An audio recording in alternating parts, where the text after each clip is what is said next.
Today I will do simple watercolor and add subtle shading with Woodless coloring pencils. Stay tuned.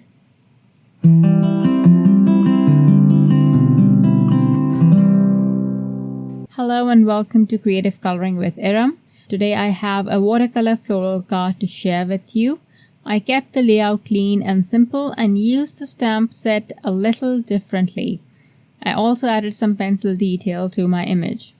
I will use the Paint a Flower China Rose Outline Stem set. Since this is the first time I'm using this set, I will use the stem conditioning eraser to remove any residue that is on the stem so it can hold on to the ink better. Next, I will stamp only one flower from this stamp onto 8 watercolor cardstock, so I am only stamping this partially. I used Obsidian Pigment Ink to stamp. My flower is going to be purple today, but I will also use a bit of pink on some of the petals just to add a bit of variation and warmth. If you want to move towards a cooler tone, you can add a bit of blue or turquoise to the petals or only use purple. I will start by applying water to the petal and then I will add some pigment from the Artist Watercolor 24 pan set. I will then spread the pigment outwards to the tip of the petal. I'm using 2 brushes here, one has pigment and one is clean with just water. I will also drop in pink whenever I feel like it at the moment. There is no rhyme or rhythm to it, so do as you like. Just remember that I'm keeping the areas closer to the flower center or the base of the petals darker and the tips slightly lighter. I will keep on working on one petal at a time. Sometimes I will skip the adjacent petal, and sometimes if I know I can handle coloring 2 adjacent petals by leaving a thin space in between, I will go ahead with it. Once I've added the first layer of color to the petal, I will add a darker, more concentrated pigment to the base of the petal and pull it outwards slightly to blend it using the clean brush. I will repeat the same thing with all the petals. Now it is up to you how to blend the pigment or pull it outwards.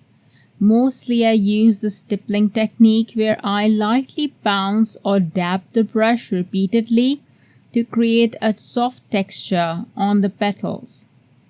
Today I am blending the pigment smoothly so you can see this as a smooth satin finish.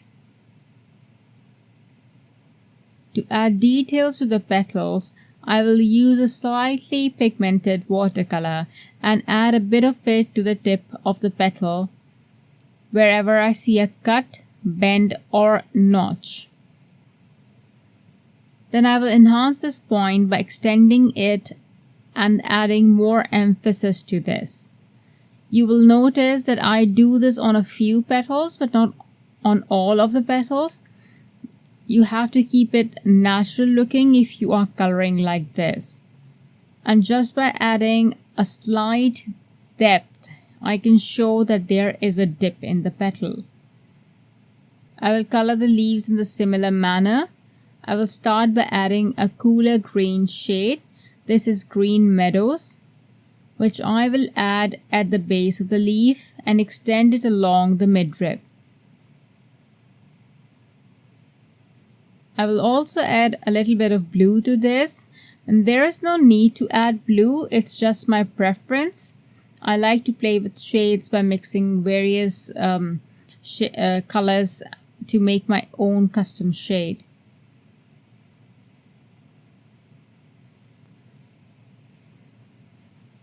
Once the image has dried, I will use a Sapphire Woodless coloring pencil close to the base of the petal in very small circular motion.